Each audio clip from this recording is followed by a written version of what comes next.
light it. Yeah, we are trying to use AI to help international students to come to Australia. We are trying to help them to get enrolled and also get their visa and everything and in like a AI platform and seamless platform. Awesome. So, as a founder, tell us more about your founder journey and how is it that you got into the Enroll AI, and how did you end up founding this? Actually, I faced with the pain back in 2013 before coming to Australia as international student. And at that time, I had to go to like many like education agents, and in the end up after 1 month wasting my time, just I found every education agent trying to put me in the wrong direction because they get like more commission from those universities, and just it was like a really tough time to me. And then last year I started to think how I can use AI to solve this problem with like many international students. Awesome. That's really excellent. I mean, international students in education is one of the largest exports in Australia. Is the force, Is yes. the fourth Yeah. largest? Wow. It's huge and it's massive. And you being an international student yourself, what are some of the challenges that international students have? And just give us a bit of a. It's been a very long time since I was at university, so maybe if you can just tell us a bit more about what's happening in universities at the moment and what are some of the challenges people have at the moment. You know, I have experience in both sides as international student and also as domestic student. And this is why I really understand the system in like Australian education system. And just when you talk about the challenges, yeah, we are in like a COVID-19 challenges time, and like we need to help international students more than before to be able to get enrolled and come to study in Australia. And this is why we try to use technology to close the education gap to help them. And this is why we are just, as if I want to talk about my team, we are like a two co-founder, both experienced as international students, and we really understand international students, and we try to solve the problem like as we really faced with the pain, and we love to help another international student don't feel the same pain.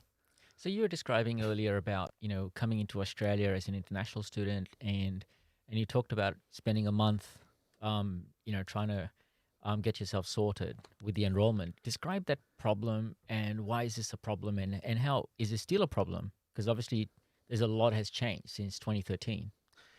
We are 2021 now, okay, and we have like every like technology we want available. Everyone has like a smartphone and like every technology you can use.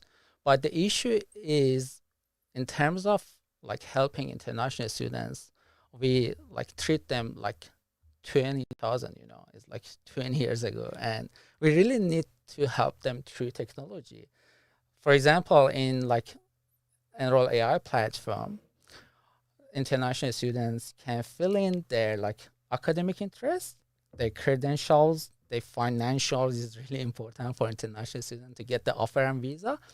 Also, they can put their like demographic informations because more than 100 the student international students more than from more than 100 countries coming to Australia, and also they can put like their like age and like every information we need. Then we can match them with suitable course and university because they can make advice after putting the information in a minute because we can use technology. And other than imagine I waste 1 month's time, but they can get advice in like really like maybe the whole process maybe take like 10 minutes 20 minutes for them, and then they can just go, okay, we're gonna say, okay, you can apply for this through universities, because it's not just getting the offer, also they need to get the visa.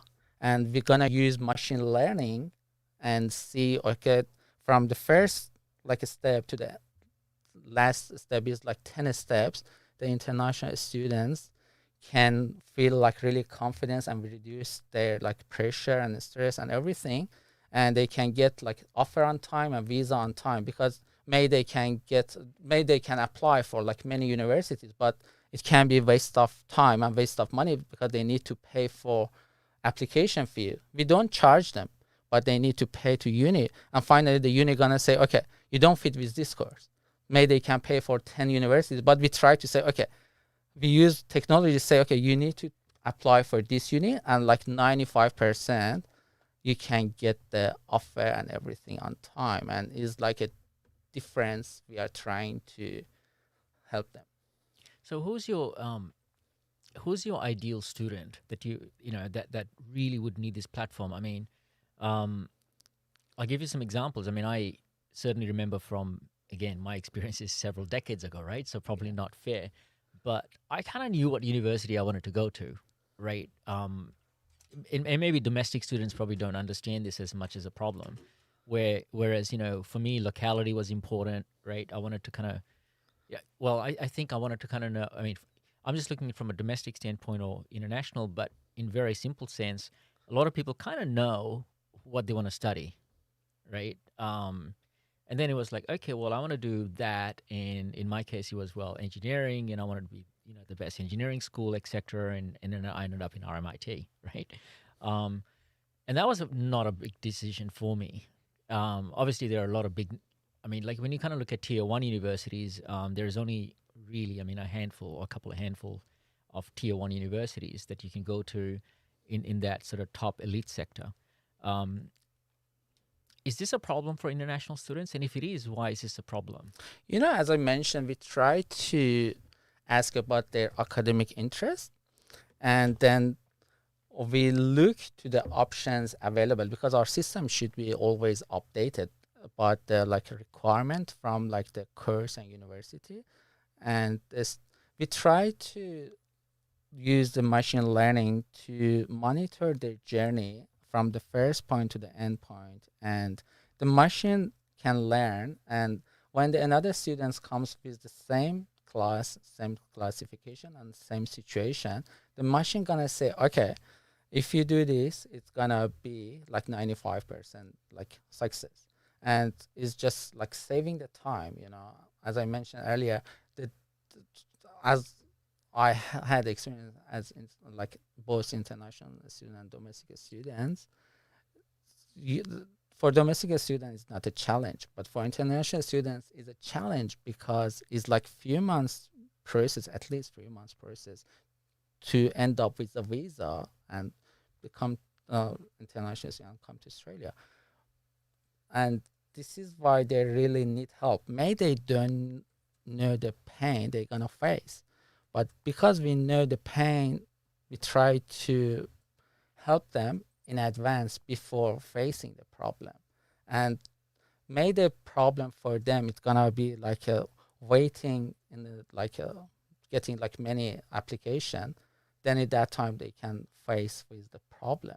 But we try to avoid that, and we just interviewed with like many international students, and we really uh, heard about their pain after they come to Australia, and they are really happy to help us to just promote us to their like friends and family trying to come to Australia as international students, use our platform, and just avoid the pain I faced and like many students face. So what are what would be the top three most common pains and problems that international students face that your platform is addressing?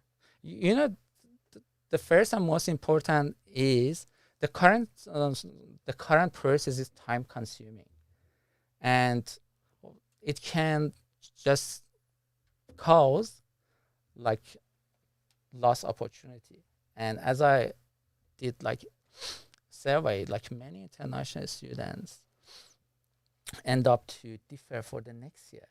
And imagine in the same age with your friends and like another like families, you're gonna wait for another year to be able to get the offer and get the visa and everything, and it's like 1 years of life. And why does that happen?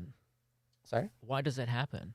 Because as I mentioned, the process is like a human process, and just human can just match like few things together. But with using like big data and machine learning and deep learning, we can solve this problem and help them to they get advice really quick. And otherwise, the human needs to match like many options to get them to find the best course suit them. But imagine like any like international education requirement just partner with like few university and colleges in Australia. We try to do in Australia wide, and we're gonna deal with like more than we have 43 university in Australia, but we have more than like colleges, TAFE, and like English institution, business institutions, which it's gonna be more than 1,000 like institutions. We're gonna deal and bring them to the platform and give the best offer and opportunity to international students. Is like a big difference. So you talked about the agents, and what percentages of international students today go through an agent? For like many like international students trying to come to Australia, they have to go to agents. The reason is because more than 100 this international students coming to Australia as international students from more than 100 countries. And imagine each country has different education system. Okay. And we need to match their credentials and their certificate with Australian education system. Okay. It can take time, but we try to use technology and solve this issue.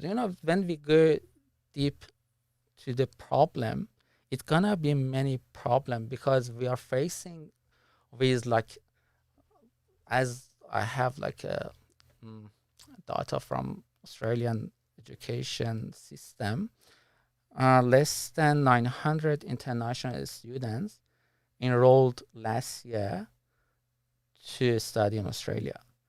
And Sorry, what was the numbers again?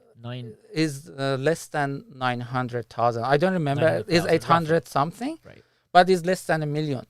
And just imagine how big is the number. And you try to match each international students with like Australian education system. So we can use big data to solve this problem, because like we didn't have this opportunity like 20 years ago to really be able to use big data. But I think after like 2015, we got this opportunity to use big data and machine learning in the real life and solve many problems. This is why like many like enterprises moving to AI and big data to use technology, because it's gonna be the future. And like as we know, by 2030 many jobs gonna change, and we need to go through this challenge and see how can we use technology to be able to make more jobs for others by 2030. And we are like in this building as Sydney Startup Hub, and the reason they launched this building 2-3 years ago, I remember it was to make jobs for 2030. And we are like really lucky in this country. They launched this building and give opportunity to everyone to bring the idea and be like entrepreneur and just go to solve some problem. And we don't face with like many like lack of job opportunity by 2030 in New South Wales. And this is why we are here. We try to make jobs for Australia, especially we're in New South Wales, and we are really lucky to have their support and everything. So why? I mean, you mentioned universities. I mean, you mentioned that there is 44 thereabouts, 43. 43 universities in Australia, and there's 1,000 thereabouts of educational institutions where international students go to. But let's talk about some of the big universities. Some of these big universities, they have some of the smartest of the smartest people that are housed in a university. Um, and you talked about how, you know, like I'm just sort of thinking about universities tend, as an industry, I think we all look up to the universities and we think, oh my God, universities have so much of talent, and they have professors and they have really smart deans and and deputy vice chancellors and people like that, and they're very very smart people. Why can't the university solve this problem? It is like really good question. I really like to answer this question. The issue is doing a startup is the most difficult job in the world. And I have like confidence to solve this issue because I believe in entrepreneurship. Just I want to give you some background. I grew up in family business, okay? And I started my first business with my brother back in 2004.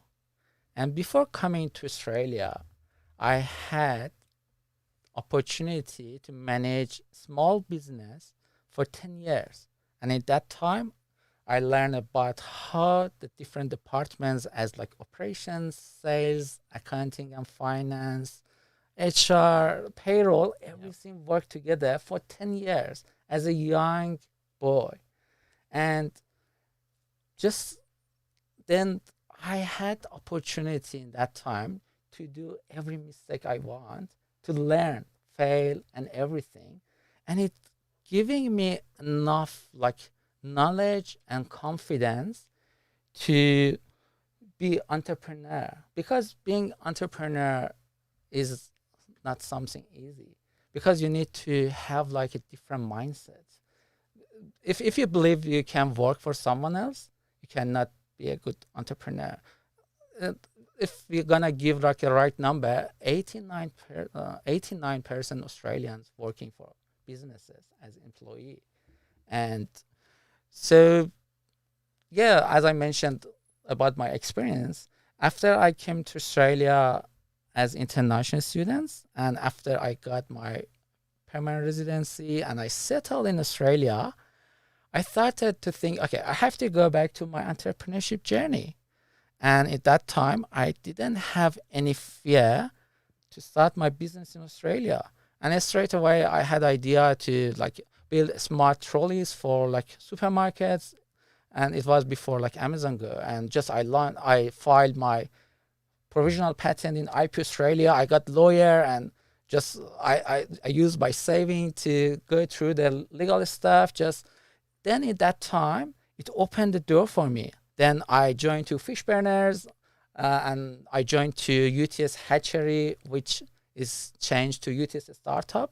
And I'm a member of UTS Startup now. And yeah, and everything I told you, I try to say, I don't have like any fear in like being like entrepreneur and just do some like great idea and execute that idea in the real life. And also there is no any barrier for me to do that. And everything comes from the experience I had. I learned, I failed, and just this is the difference when you say why like smart people, or there are like many people like smarter than me, but the issue is they didn't have the same experience as I have, and is the issue. I can use that pain I faced for like more than 10 years in my entrepreneurship journey, and also I'm in like Australian startup ecosystem for 3 years, and I did like social enterprise as well, and then I went to Western Sydney University Launchpad. It was like really great program for a year, and I like encourage everyone to apply and join to next program they're gonna run, because in that time we had like really great mentors. For example, we had a mentor from like graduated from Y Combinator in 2013, and I really learned about the startup. When you go to uh, read like a books like Lean Startup or something like that, is not updated. As I found, we need some updated information. We need something better, and I learned in like a incubator program in that time, and then I joined to the great incubator program AI Ventures, which running by you, and in that like 12 weeks program we learn like everything you need to launch a like a deep tech AI startup, and it's like a great opportunity. And I have to say, really, thank you to you to bring this opportunity for us here. And yeah, when I put all this like opportunity and like mm, uh, information together, it brings like enough like confidence for me to solve big problem. Because if you look what challenge we're gonna face to execute this idea is a big challenge, because we are not trying to launch in Australia because we have like New Zealand next to us, and if we put Australia and New Zealand together, is the biggest market in international education system in the world, even bigger than US. And we have like a really big opportunity here. Then after launching in these countries, we have opportunity to launch in UK, like Canada. It's like a really good opportunity, and international students market gonna be like 1 trillion by 2025. And yeah, we are facing with some challenges due to COVID-19, but it's gonna be really different in few years, and we are like in a right journey and right like system, and we are really passionate to execute this idea. So, Matthew, I love this whole idea of ENROL AI. I guess a question I have is, you've had 3 years of this entrepreneurship journey, and I see you come really a long way. And you've gone through different incubators, you've talked about various different programs that you've been part of, and other startups that you've been part of as well. Tell us, what are the top 1 or 2 things that you feel you've learned from everything you've done in 3 years?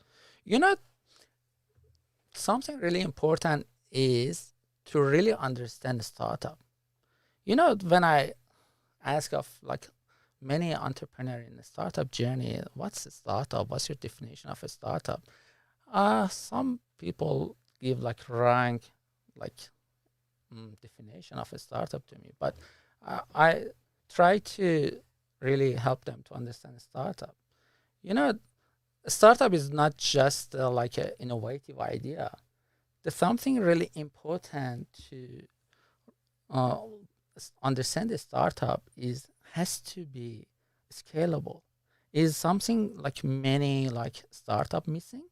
Just they're thinking like really small. Just okay, we're gonna do this in like Sydney. Even they don't think about like whole New South Wales. Just imagine how they small they think, but and they call themselves startup. But yeah, maybe you can be like a small business, but it's not a startup. And something I really understand about startup, which is not in the books, is why, for example, Apple is still the biggest startup in the world. Because some people think, okay, startup is just you start something, and after you be like enterprise like Apple, you're not startup anymore. But is it something I always argue with like some people in startup? I said no. Apple is still the biggest startup in the world, and why I support this is, startup means you build and test every day, non-stop. If you can build and test everything every day like Apple, you are still a startup, and this is why Apple is the biggest startup in the world. Even is one of the biggest enterprise, and today it was I think the value of Apple changed to the best in the world. I don't remember exact number, but yeah. Yeah, I can't remember Apple's share price at the moment as well. I'm sure we'll look it up. We'll get our executive producing team to look up the valuation of Apple while you continue. Sorry, I wasn't. No, the value of Apple. I mean, I think I can't remember on top of my head as well. Yeah, What is the yeah, latest yeah. It's valuation of yeah Apple? today. Yeah, just I've seen on the way before coming here. Just Yeah, what is what's Apple at today? uh, just it was a topic I don't really remember. Over a trillion. I mean, Yeah, obviously yeah, these are all yeah, $1 trillion clubs, right? yeah. Just imagine Apple is a startup, but like many people say, okay, no, it's just enterprise. But this is why I'm trying to say, okay, startup has like a really different differentiation and definition in like 2021. Is not as we'll just look to the like books; they are not updated. So you mentioned there are three things. So you talked about number one. What are the other two? I I In should in, in, think. in in your 3-year journey, I guess that's really. I just want to kind of get back to the original point that you were trying to make earlier. Is you mentioned that you've got a 3-year journey, and there's a lot that you've learned through all the programs you've been through, from fish burners through our own incubator program, etc. What are your top 3 lessons learned from all of that? You know, as I mentioned about like really understand the startup, which it's like the most important for me, and also having like entrepreneurship like mindset. For example, in my belief, the people don't invest in Tesla. The people invest on Elon Musk, and it's something really like different. And I try to like help like everyone to understand because I'm in this journey. And as like entrepreneur, should be no fear and no barrier for people to do anything. Just for example, we go through like some process to apply to partner with some universities, and it's like challenging because it's not easy to like be partner with like every university. But just we keep doing, and it's maybe it comes to like 40 times applying. It's like the mindset of entrepreneurship. We never stop. We never just say, okay, because we applied 2 times, okay, we don't want to apply for the third time because they reject it. It's the mindset how we execute something. And this is why I'm trying to say the people invest on Elon Musk, not in Tesla, because I don't want to say like about his like history and everything because may I say something wrong, but people can go to read, watch the videos, how he started PayPal, what he did, how he worked like 24/7 and everything. And if they look to his entrepreneurship journey in like 20 years, they can really understand why I'm trying to say is like entrepreneurship mindset. And I believe I can execute this idea because I have that mindset.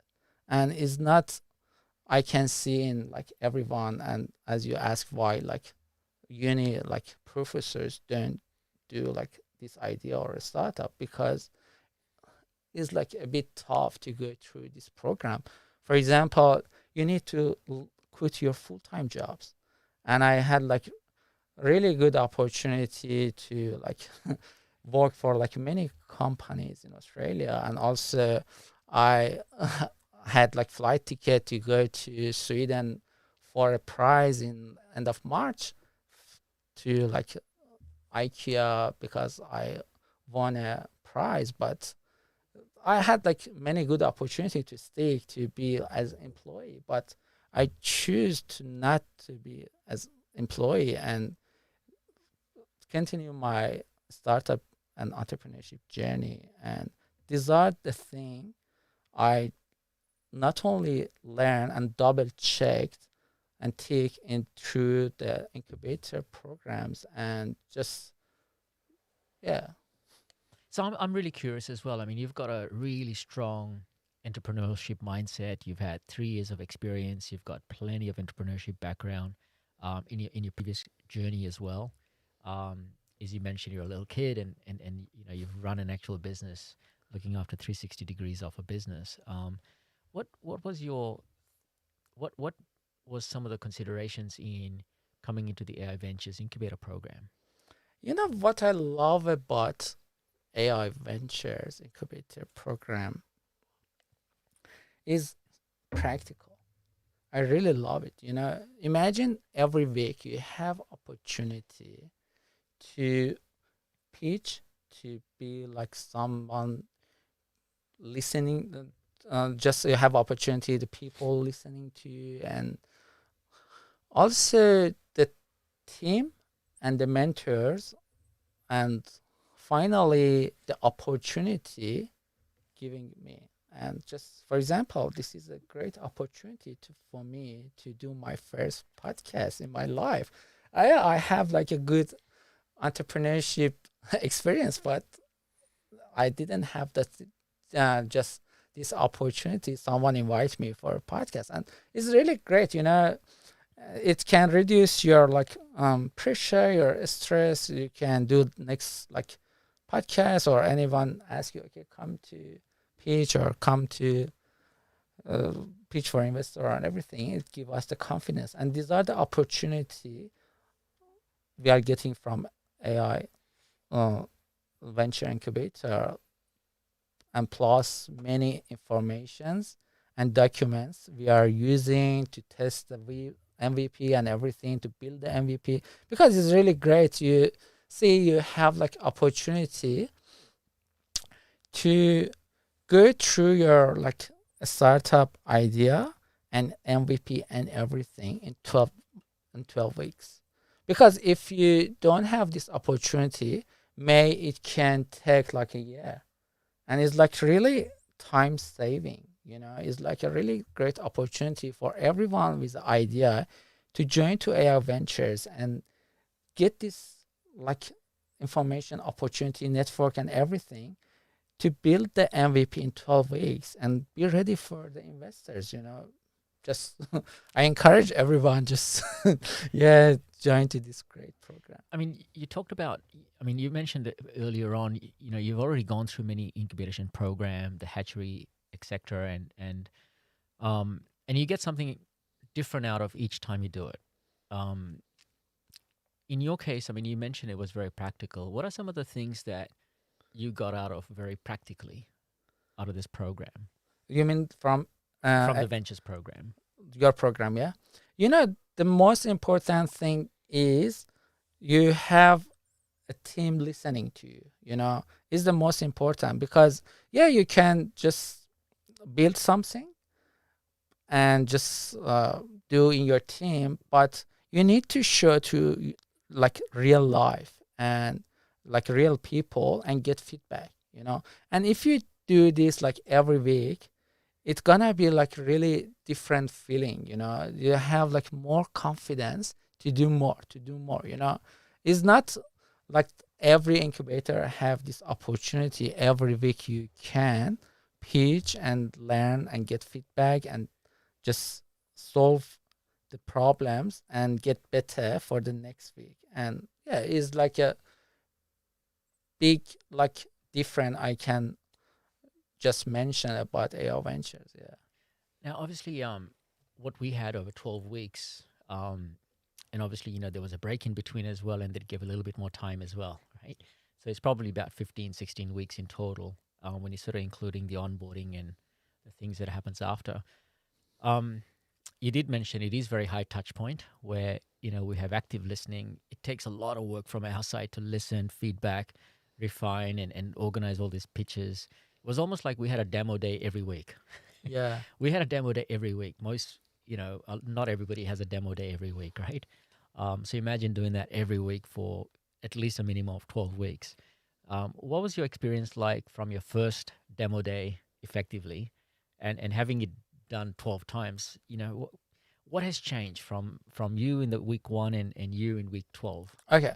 In the first week, it was really great because you started to say, okay, how we can raise money. It was like a really big difference than like other incubators. Just yeah, the real the reason we do a startup is just making money, no money, no company, and just imagine like you just started. Okay, this is how you need to raise money, and then we go through the process. And something I really like is you and your team really inspired me, because I know how you just started and how really quick you improve, and you are in the like really good stage as like one of the best incubators program in Australia in like really short time. And I know how you like executed your like time to be able to make it. Every like weekend you try to be like live in like every pitch, and how you manage like many like staff and like interns, student, everyone to be able to make it. And it's like really encourage me and inspire me. I be like you. It's like I really like the people like doing like you. I know you did like 24/7. I really love it, and I just say okay, keep doing. And I really Well, I mean, there's no secrets, I guess. I mean, I do kind of run 24/7, and yeah, I know that this is why just and I mean, this is all a facade, right? I mean, but behind the scenes, man, there's a lot of work, and there's a lot of yeah. people behind, and it's not just me. I mean, it takes a village, right, to put this together. Yeah, just as I mentioned, it's inspired me. Just I try to see how I can execute my startup like you, and just yeah. So I think 12 weeks later, you mentioned you're feeling inspired, um, and you've probably learned a couple of extra things in the process.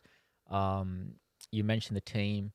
Let's talk about the mentoring aspect of that, because I think that's something I think we do very uniquely. I think obviously everybody has mentors. I mean, if Yeah, anything, I think some of the programs have very senior mentors. How do you feel like has been our attempt at solving the mental problem and um, experts in residence, now that we had to do virtual as well? What was your sort of takeaway from the mentors and the kinds of people we brought on as part of our network? I think you try to pick like the best mentors to join to the program and help us, and it's like really good, because I believe it's not easy to invite like expert people like in the weekend to be part of the pitch program, giving feedback and everything. If it's like in during the week, yeah, it's easy. But you pick like really great mentors, and they needed to join to the program in the weekend, and it showed me how hard work you did to satisfy them. Okay, come to help us and mentor our like members in the weekend. And as I see, like every mentor you bring to the program, they are like great. And I'm really like blessed to get help from them and just know them, add to my network. And I believe is just something I can get help more from them, because I connect with like most of them in the LinkedIn, and I ask my questions. Is not something just 12 weeks program and finish. It's like keep going like process, because we are getting like good opportunity to connect to like great mentors. It's not just a program. You can connect with one mentor and stick to that mentor to the end of the program. You have opportunity to like assess your startup and your idea in any angle.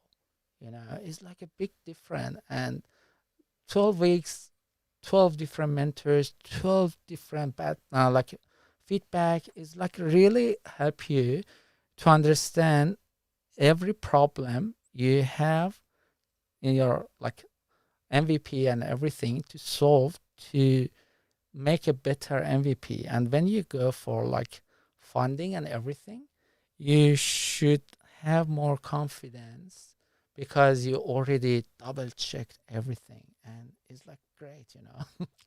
No, well, A, thank you. And B, I can totally relate. And 100%, I want to thank all our mentors as well that have come on our program.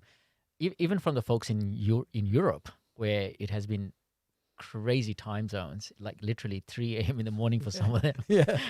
who joined it from Europe, or even from the US. We've had, Yeah. folks and even investors as well. And some of them are very large investors. In some cases, we've had a couple of billionaires on our program as Yeah, well.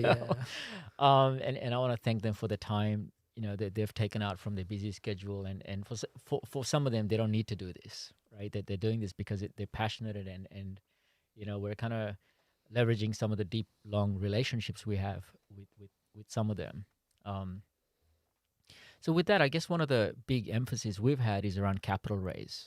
And you mentioned that right up front. In fact, capital raise is what we cover in week 1. And then everything else is just reverse engineering, including MVP and engineering and everything else. But we've had a massive, massive centricity around capital raise. Big question for you then. Have you made progress with capital raise? And tell us a bit more about your journey with capital raise. Now, obviously, still early days. I get it. But where you're at the moment? At the moment, we are just bootstrapping, and we are applying for MVP grant from Jobs for New South Wales, and it's like really good, great opportunity to get $25,000 from them to launch. And also, the traction going very well so far, because we have very good like traction from friends and family for Safe Note, and just we are not really worried about like funding for launching and going through the process. And I think we're gonna be really ready for like pre-seed round in 6 months, and we really love to just launch and get like many like international students use our platform, and just solve if is there any like issue to be ready for pre-seed, and we are open to just make a plan to go through that process. And then as after raising like pre-seed, we need to look for like next 12 or 18 months to see how much we need for like seed round to be like a really healthy startup. And just Are you guys still open to any? Are you guys still open at the moment between now and the next 6 months for capital? Yeah, why not? Everyone like, because we know what we're gonna do, and like as we are like two like co-founder. For example, I'm doing like 24/7. Okay, I need money, and I'm using my saving. Even like I'm matching like 25K from my pocket to match with government fund to have like 50K to launch, and I'm putting like everything in risk, but it's not risk because I believe it. But we know what we're gonna do with the money, because at the moment we applied for 5 to 10 intern to onboard them on 15th of March. And if we have like more money, we really need some expert, not interns, to join our team, because my co-founder Noan, I didn't mention about him in the program. He's finishing his PhD in UTS, and I was really lucky to find him, because just I pitched last year after just I started the idea in UTC startups. I had that opportunity to pitch to find a co-founder in Sydney Spark Festival, and just it was really quick, and just he joined to my team very quick, and he's finishing his PhD, and he is software like senior software engineer with like few years experience, and also full stack developer and with AWS experience, and he's supervising the tech team very well, and he's like really responsive. As I monitor the process for the MVP and everything, just he replied to the team like in less than a minute. He is like really great in like execute the idea as well and supporting the tech side. And because I used to try to learn like AI by myself, I said just in case if I don't find a good like co-founder, I have to manage the startup because you cannot wait for the people to join you. You need to manage every angle in your startup. And then after he joined us, just I try to focus more in like business side and administration and go through the business like process. And I have like enough confidence because he's like supervising very well, because he supervised many students in UTS, and still he has like few students left, but he's finishing his PhD very soon. He's like submitting his thesis like by March, and we're gonna be two full time in this startup. And also we are looking for a female good in marketing, because we are already two male in this startup. And as I believe in DNI, and like I wanna bring like diversity to our DNA from the first day. And I we have some guys, even like uni lecturer, good in marketing, but we are looking for a female good in marketing to have like diverse team. I really believe, and as I look to like many successful big startups, they are really good in like diversity, and it's something just I'm looking at the moment. And oh yeah. So, I mean, I mean, I agree with you. I mean, I think the DNI diversity is huge. If you look at our business, um, or any business really, for that matter, that we've invested in, DNI is a major component of that. If anything, I think we look for the diversity, and a good diverse team is often better than some of the issues that you mentioned. So that's a huge part of that, and I think that's an awesome consideration. If anything, I think it sounds like you've thought about it, and you're taking action to that, and I hope you sort of make massive progress, because that's such a huge area.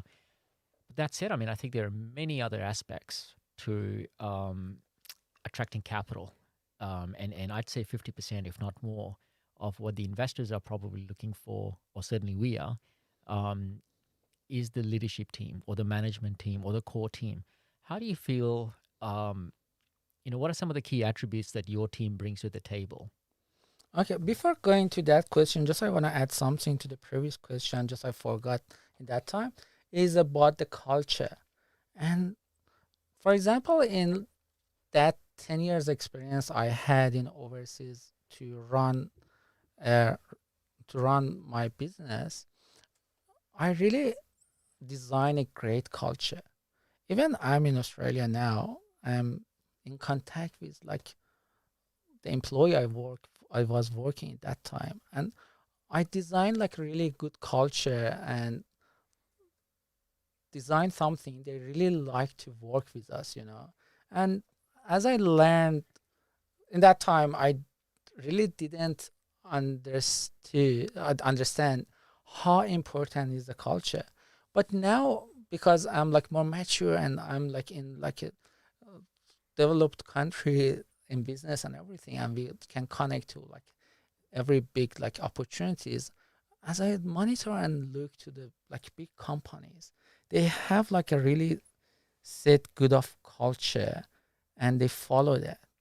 And I really like to make this startup as well with a good culture, and how the people can work with us as like intern or like even as employee or everything, to feel confidence to help us to execute this idea together. And not they say, okay, I'm employee, you are the CEO, or you are the founder, you're gonna raise capital, it doesn't go to my pocket, just I gonna do this.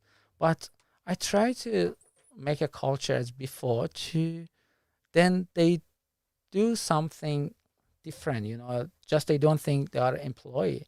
They think they are a part of the system. They are trying to solve a big problem for a big group of international students. Because if we, when we get successful, we can really close the education gap. It's not just only for international students, but also for like domestic students. And for example, in 5 years, I believe we're gonna be next Australian unicorn. And at that time, it give us the opportunity not only giving like education service, but also giving immigration service, and also giving like accommodation service for international students. And also we have planned to make a body program for them, because we talk with like many like universities lecturer and staff how international student facing with these challenges. And we are trying to be really different. We trying to make some value for like not only international student, but also domestic student. And yeah, this is something I try to add to previous question. But So just on culture, I mean, again, we talked a lot about culture, and you've been part of our award events and things like that. What are some of the things that you can borrow or draw from some of the things we're doing in terms of how we're driving culture in our little organization? What are your observations? What are some of the things you're doing same or different? you mean compared to? Some of the things we're doing. I mean, you've had a chance to visit our award ceremony last year around Christmas.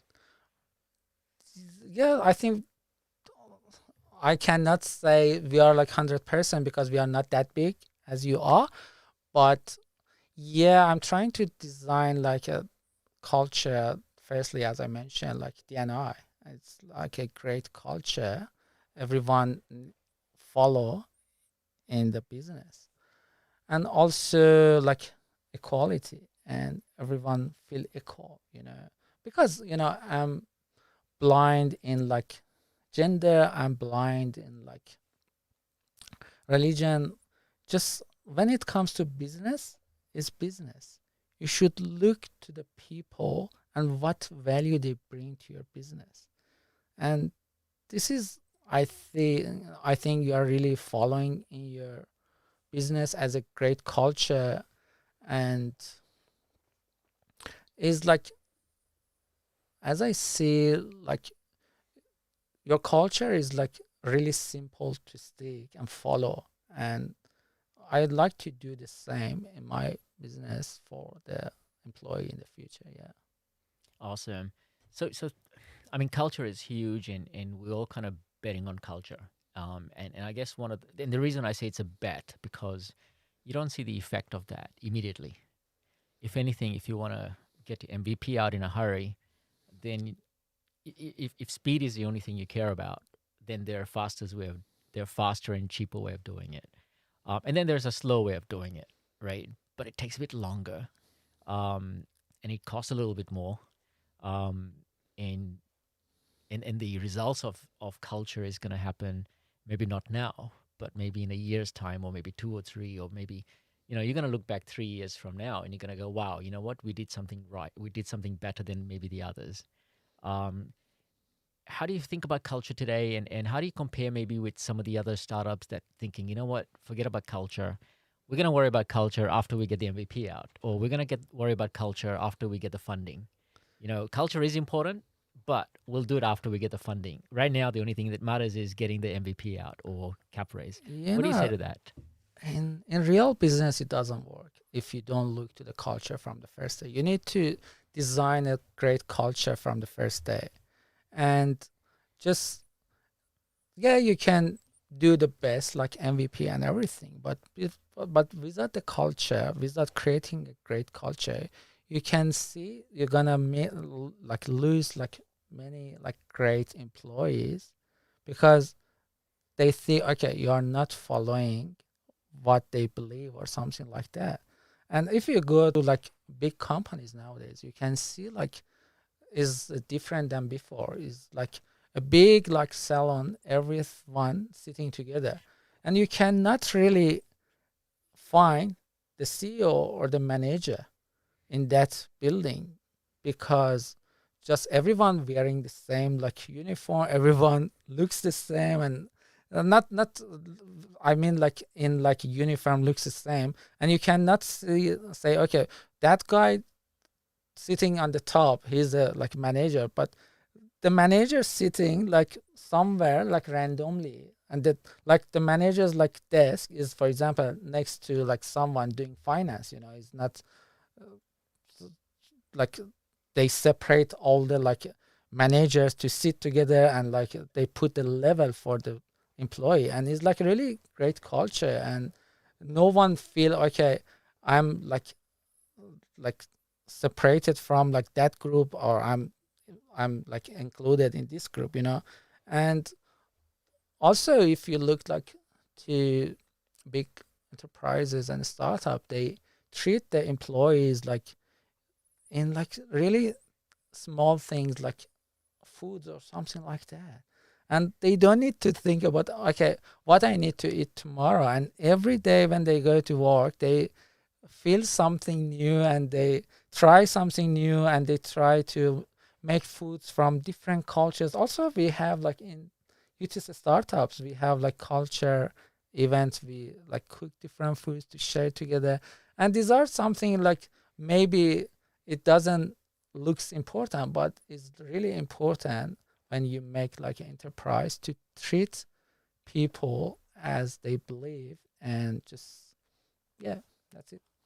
So just thinking about wrapping this up, I guess the big question for us, I guess for all of the including audiences as well, is look, we've had an amazing story about why this is a huge problem. And boy, if I was an international student in 2021, looks like I'm going to need that. Sounds like you've got a great team. I love what you guys are doing with culture, and culture being core to your approach to this. Give us a sense of what are the next 6 months look like for you. I know it's going to be 24/7. Sounds like you're going to have 15 more people that you didn't have before embarking on this. What are the next 6 months going to look like, and where do you expect to be by end of this year? Okay, for the first 6 months, because we are trying to like partner with like Australian university and colleges, and we plan to, after we launch, we plan to add one institution or college or uni every day, just one a day. And as you mentioned about the 12 months, we really try and we are aiming to launch in New Zealand, and it's like a big journey. Is just we put in like 12 months plan, but we try to be like positive as much as possible, and I believe we can make it because we have plan, we have like a go to market strategy plan, and it's like possible but not easy. Yeah, in next 6 months and also next 12 months we're gonna be like super busy, and we are trying to, because we are like international students team, we are trying to get like as many as international students also to join us, because they feel the pain and they really love to solve this problem, and also encourage them to make money as international student for working for us, even in like different ways, just they help us, we help them, and yeah. So that's the next 3 months. You're going to be basically busy cutting some code and getting the partnerships with the universities. How many universities do you expect to have closed by the end of the year? You mentioned there are 43 universities in Australia. What's your big goal? As I mentioned, we have 43 universities, but we have more than 1,000 colleges and like business school and like English language school, because many international students just coming here for English language, just they prove their English, like the students coming from Turkey here, not going to uni to like get graduated from like 2 years course or something. Just they come here to have that opportunity to do like a 6 months course or something like that to improve their English and go back to their countries. And as I see, like most of them, like after 6 months, they see like, oh, it's like a great country, and they try to do another course. They go to do like business course, to learn about like business and get this opportunity and learn about like business in like Australia, and just they stick to the system. And this is why we have a like big challenge, because it's not just 43 universities, is like more than 1,000 colleges, just imagine, in Australia. But after we launch in like New Zealand, we're gonna have more in New Zealand. And after we go to US, imagine we're gonna be double, you know, compared to like uh, after launching in Australia and New Zealand. Yeah. Excellent. Well, that's all we have time for at the moment. With that, thank you so much, Matthew, for joining us from ENROL AI, the next unicorn to watch out for. Over and out. Callum from